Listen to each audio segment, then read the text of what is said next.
Ce programme vous est présenté par Windows 11.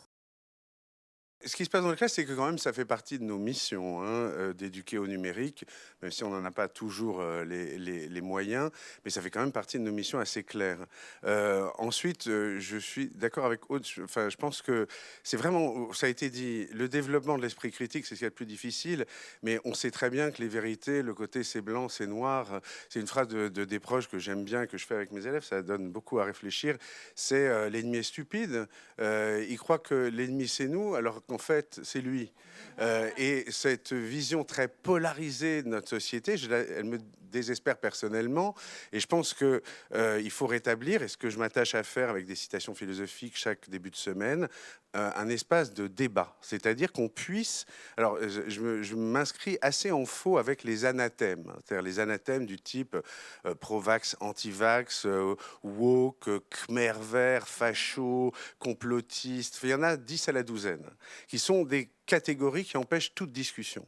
Je pense que réellement, il faudrait revenir à, le problème c'est que ça se fasse dans le respect des uns des autres, à des débats contradictoires qui puissent être assumés et qui fassent confiance aux citoyens pour décider, pour se faire sa propre opinion, qui est souvent dans la nuance. Ouais. Quand vous intervenez dans des établissements scolaires, ce rapport aux parents, les jeunes vous en parlent Ils en parlent pas directement, pas souvent en tout cas. Ou alors quelquefois on m'a demandé pourquoi vous mentez, et, vraiment pourquoi vous mentez, quelles différentes formes de mensonges vous faites. Donc, et là tu te dis bon, il y a forcément voilà, quelque chose de familial. Ils l'ont entendu forcément quelque part. Et BFM revient beaucoup, BFM qui ment, ce genre de choses, des choses auxquelles souvent je réponds. Déjà, tu n'es pas obligé de regarder BFM, tu sais, si quelque chose ne te plaît pas, ça n'est pas une obligation. Puis après, j'essaie d'expliquer. En train de dire que BFM ment, hein, je Mais non, précise. pas du tout, justement. Non, et j'explique. On sur la séquence buzz de la semaine, là. Non, pas du tout.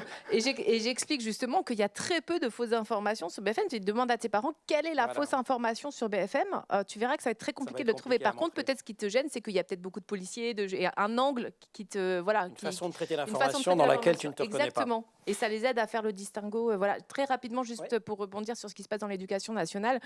Moi, je suis ravie de voir plein d'établissements pilotes, etc. Mais c'est vraiment trop peu. C'est vraiment trop peu. Moi, on est quand même dans un pays, ça fait combien de temps qu'il y a eu... Enfin, moi, j'ai monté mon association avec d'autres collègues après les attentats de Charlie Hebdo. Donc, c'était il y a déjà... je sais plus. Voilà. On pensait que... Enfin, on n'est toujours pas capable de comptabiliser par exemple, les collèges qui ont une action d'éducation aux médias en France. On ne sait pas, on est dans un trou noir. Il n'y a pas de remontée. Et donc, c'est vrai que moi, je trouve ça super quand, des fois, évidemment, l'éducation nationale, etc., met en avant des classes médias qui font des trucs super, etc.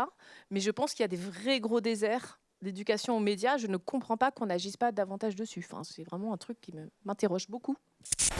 Laure Darcos, cette question de l'âge d'entrée dans l'univers des écrans, de l'âge d'entrée dans le numérique, dans les réseaux sociaux, pour vous, en tant que sénatrice, c'est un point extrêmement important et la loi devrait un petit peu s'en mêler. Oui, elle va complètement s'en mêler puisque sur l'initiative d'un député, Laurent Marcangeli, l'Assemblée puis le Sénat ont voté, donc nous on l'a fait en juin dernier, une loi pour instaurer une majorité numérique, donc 15 ans. Et donc tout enfant de moins de 15 ans doit avoir l'autorisation parentale pour pouvoir accéder à des réseaux sociaux. Et ensuite, bien évidemment, quand même qu'il y ait encore un contrôle. En tout cas, ça permet de sensibiliser, bien évidemment, les parents. À partir du moment où on met cette majorité numérique, ça montre bien qu'il faut quand même qu'ils fassent attention.